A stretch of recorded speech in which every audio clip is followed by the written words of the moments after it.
Well, with rumors swirling around that the man called Ruud van Nistelrooy is really gonna be a person to replace Erik ten Hag if at all today doesn't go on as planned by Erik ten Hag. There is tension that is growing between Erik ten Hag and Ruud van Nistelrooy. Welcome to the United Matters channel. How are you guys and where are you watching us from? I go by the names of Rock and David. Smash the like button, comment and share if at all you're watching us for the very first time. And endeavor to subscribe to this channel so as not to miss out on stories that we do upload in here on a daily. Go ahead and really subscribe because we want to hit 20,000 subscribers and we are like 400 subscribers away from hitting that milestone. So go into the lower right bottom corner, smash the black button that has the word subscribe. After smashing it, hit the notification bell. That will enable you to get notified every time I upload a video on this beautiful channel of ours. We have a lot to talk about. René Hake has gone ahead to speak out on the role of Ruud van Nistelrooy and the role of Erik ten Hag and the role of him as René Hake. So it's really going to be a very enticing video that if you are really having something to do, fast pause it and let's get into the details, as today might be the last dance for Erik ten Hag at Manchester United if he doesn't beat Aston Villa. Then we obviously started off with a man known as Moloch Mirror. He is a football writer for the Sunday Mirror and he has told us that Ruud van Nistelrooy will be offered the Man United job on an interim basis if Ten Hag is sacked after Sunday's trip to Aston Villa. So he has been linked to the club of Manchester United, and I've gone ahead to let everyone that if you know what has been happening at Manchester United, you don't replace Erik ten Hag with Ruud van Nistelrooy. I tell you, you don't. One, Ruud van Nistelrooy, having gone ahead to be a player at the club of Manchester United, that doesn't mean that he can really handle the pressure. That is it. He cannot handle the pressure because we've seen this. Ole Gunnar Solskjaer came in through and he was given the job after having a run-in of 10 games. You get? And after him getting a job, we even never went ahead obviously to finish in the top four. You get? So I will believe that if you sack Erik ten Hag with 2 weeks for the international break, that will be enough time to obviously get in another person, you know. And if I'm Ruud van Nistelrooy, I cannot really allow to really be an interim manager under another manager that is coming in through. That is it. Because I tell you, Ruud van Nistelrooy doesn't have the experience, for me I believe, to run the club of Manchester United, because things have gone ahead to change. And we know he was at PSV and he was tested for just 1 season. And do you think he can obviously turn things around in the club of Manchester United? I cannot say 100% no, but I cannot say 100% yes. It's possible and it's not possible because you never know what is really going to be his thoughts at the club of Manchester United. And I think it will be a career suicide for Ruud van Nistelrooy to obviously allow to be a permanent manager. For the interim, I don't know for how long it's really going to be, but with these two with games coming in thick and fast, I think they won't even look any further. They'll be like, let's obviously get in Ruud van Nistelrooy, and it will depend on Ruud van Nistelrooy to obviously accept it or not. And these stories coming in from Netherlands and the UK, after this story was ran, are really throwing loads of new paintings at the fresh canvas. Now, the same guy told us that although Ruud van Nistelrooy is worried about being seen as the man who betrayed Erik ten Hag, and he also then said there is some tension between ten Hag and no, it's not all about tension. There is another story that I really went ahead, obviously. So we've been told that Van Nistelrooy is a principled guy. He felt betrayed at PSG and Heaven, and he will not want to be viewed as the man who went behind Erik ten Hag's back. So do you hear that? He doesn't want to be seen as the man who went behind Erik ten Hag's back, meaning that he'll be like, I've just been here for months, a manager's gone here to be sacked, and I've gone here to be given the interim job to obviously manage the club of Manchester United. And he feels like he'll look like a man who betrayed Erik ten Hag. And that is really very evident because every story has two sides, you get? And you have to flip the coin and really understand that, is he the guy who would have wanted to be to Erik Ten Hag? I think for me, on my case, it's no, because Ten Hag takes the final decisions, and Ruud van Nistelrooy and René Hake are responsible for different things altogether. They can advise him, but Erik Ten Hag makes the final decision at the club of Manchester United. So for me, I cannot see that as a betrayal, that Ruud van Nistelrooy has come out and obviously betrayed the manager, Erik Ten Hag. If anyone sees that as a betrayal, then he needs to obviously come here and really convince me. Ruud van Nistelrooy is here to do a job, and guess who obviously went ahead to call him to come and join Manchester United? It was Erik Ten Hag. You understand?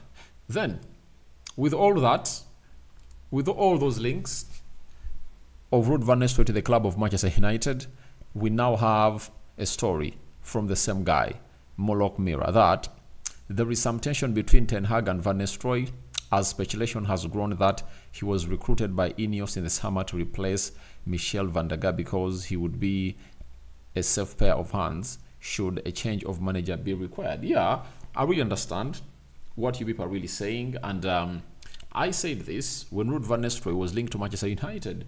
I was like, isn't he the guy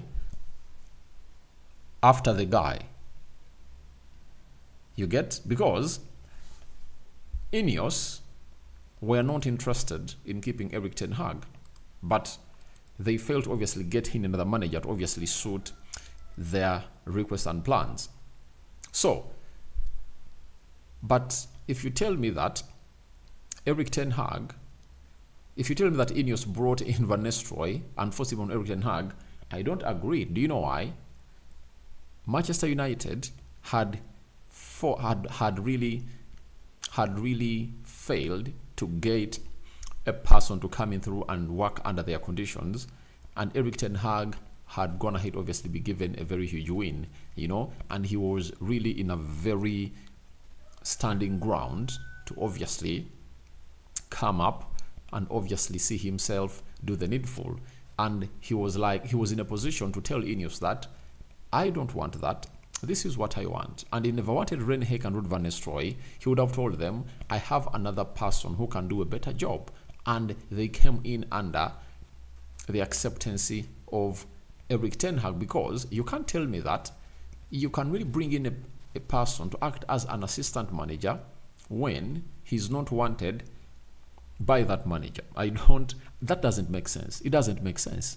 So these stories of tension, I think they're just desktop stories. Someone sat there and really just painted a picture, you know, like illusion, they're called illusions, right? You paint them out and ask yourself what is really happening. You know, these stories, most of the stories in the media, you know, they are tap-ins, and they just tap on the story because they know that Erik Ten Hag is under pressure, and they're like, if he doesn't win against Aston Villa, is going to be sacked. And by the way, no one knows the ultimatum of the Glazers on whether they're going to be sacking Erik Ten Hag or not. What conditions have they going to have to set? Because Erik Ten Hag has come out verbal and said the problem, even the board knows it, that these are young players and we need to integrate them into the team. When you look at that team that Erik Ten Hag is really playing, he has Delete, Mazraoui, Zexi, and Manuel Ugarte into that team. And tell me a team this season that has 4 new players that never really had a perfect preseason and they're into the starting 11. Is it there? It's not there. And for your information, it's Ineos to blame, by the way, for not really getting in these players early enough and really choosing to go in for players who are having involvements into their previous, into the Copa America and the Euros. You understand? So that is really very, very, very, very, very bad. And there are lots of factors that Ineos will obviously hinge on to obviously say we want to keep Erik Ten Hag, and there are a lot of factors they can hinge on to say we want to sack Erik Ten Hag.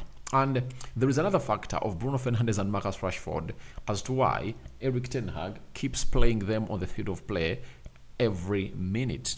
You get? Or every game. And at the look of things, I think even Ineos has a hand in this, that they want this manager to make Rashford hit the ground running again, and Bruno Fernandes. But the two players, they are really trying to force onto the manager, are really trying, but they are really failing, especially Bruno Fernandes. For Rashford, in the midweek, he went ahead, obviously scored a goal and put in 1 assist. You get, but he was responsible for the goals that we considered because he never really returned on time to defend better and better and better. Then for the side of Bruno Fernandes, 2 red cards in 2 games consecutively. It shows you that something's not okay. Now, Erik ten Hag might have his own excuses. You get, and Ineos might be knowing that it's we who are telling him to do this, and he'll be like, I never wanted to do this, and you're making me do this. That's why it's really taking us this way. So I think Ineos know their decision. They know their decision. And for me, I've always told you that, however much I've told you that Erik ten Hag is going to sack himself, on several occasions, I've come out and pronounced this. One, that I would give Erik ten Hag, after this game, which is the 7th, I'll give him 3 more games.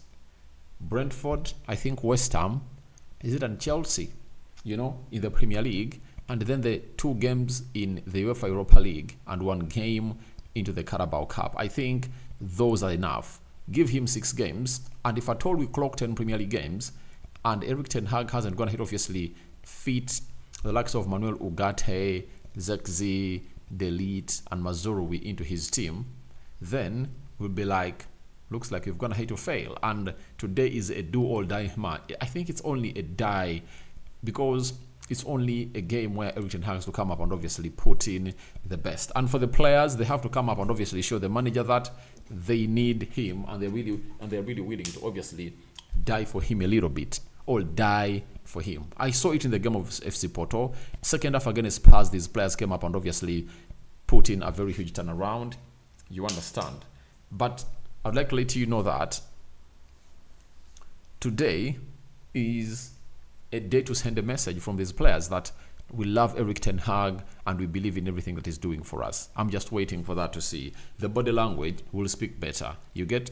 And those who don't want him here will really do their body language will obviously report them. And for Bruno Fernandes, if you really want Erik ten Hag here, let him do the easy stuffs on the ball. Simple. Get the ball, pass it, move it, and move. Simple. Why do you obviously harden your work by trying to obviously do hard things that you failed to do in the previous games? Just fight hard to do the easy things, go in for the easy pass, and move, you know? Because ever since the season started, no player at Manchester United has gone ahead to put in blind passes like those that Bruno Fernandes has gone ahead to put on. I'm going to even make some research as I compare him to other midfielders. You might see to it that he might be the number 10 in the league that has gone ahead obviously put in more sloppy passes than any of the players at the side of Manchester United. Then René Hake was asked on the role of Ruud van Nistelrooy. He said, Ruud is very big here, and you can tell that all the time because people recognize him everywhere and they show respect. But for me, he's a colleague. So people are trying to really draw lines between Erik ten Hag and Ruud van Nistelrooy, but I don't think that those lines are there. The fact is, Ruud van Nistelrooy and Erik ten Hag, I think they really have a very good working culture and relationships, though people are like, they are not really doing great, you get? And these are things that have gone here to be said by very many people. And when you look at the likes of Paul Scholes, Owen Hargreaves, they'll be like, let Ruud van Nistelrooy be the manager of Manchester United. But these replacements should really be worth it. And if you give Ruud van Nistelrooy an interim manager or an interim job, or you get in another manager to obviously do the job, that means you're going to give him 2 or 3 years at Manchester United, and it's not going to be sackable. You understand? So it's really something baffling for the side of Manchester United, but we wait to see what result this guy is really going to produce today, because if it comes out as a positive result, there is no way they're going to sack him. You get? And that draw he got away from FC Porto has gone to obviously do lots of ticks in his staying at the club of Manchester United than minuses. So we wait and see. Then Mulok Mira has said not Morocco Mirror. René Hake added and said, about his role at the club of Manchester United, I give all my views on football matters to Erik ten Hag, and I'm the one responsible for planning of training sessions, both physically and tactically. Erik has the final say, but we are working intensively together on a bigger picture. Now, everyone knows it that United has a team that can beat Aston Villa. That is it. But it is all going to depend on how we act when we don't have the ball, because we've lost all these games that we've lost because of how we act when we don't have the ball. Now, if that improves, United can go ahead to beat any team, because if you act well without the ball, that is in out of possession or shaping, then the rest is really going to be history. And we wait to see. Now, René Hake also went ahead, obviously said the following. Oh, this is Morocco Mirror. He said, there was some surprise at Old Trafford this week when Ten Hag allowed a Dutch film company or crew into the club's Carrington ground to film René Hake taking a training session. Hake later gave an interview in which he suggested he was second in command. Obviously, René Hake is more experienced than Ruud van Nistelrooy. And if you were to have a man to be your second in command, you know, who could that be? I think it could be René Hake for me. You get? For me, it could be René Hake. It should be René Hake, because when you look at his managerial career, it started in 2003 to 2005. René Hake was managing a men under 19. 2005, 2009, he was managing the under 20, the under 19 of FC 20. 2009, 2010, he was managing the under 21s of FC 20. Then 2010, 2012, he went ahead to manage the senior team of a men. Then Zwolle assistant from 2012 to 2015. Then he was an assistant coach at FC 20 in 2015. Then he took over the job of FC 20 for 2 seasons, 2015, 2017. Then 2018, 2019, he was at Kamba. 2019, 2020, he was at Jong Utrecht. Then 2020, 2022, he was at Utrecht. 2022, 2024, he was at Go Ahead Eagles as a manager. So for me, I believe that is really enough. You know, he has the experience to obviously manage these players, and unless otherwise, Ruud van Nistelrooy ticks other boxes. But I think when it comes to being a manager that is really experienced and you want in a strong and experienced second in command, it should be none other than René Hake. So I call upon for your reactions into the comment section below about Ten Hag, Ruud van Nistelrooy tension. You know, is high. What do you make about it? And your thoughts onto the game today as we really host Aston Villa at the Villa Park. We are going to this game of football where Aston Villa has just gone ahead to annihilate. So they never annihilated, but they beat Bayern Munich by 1-0. Bye-bye.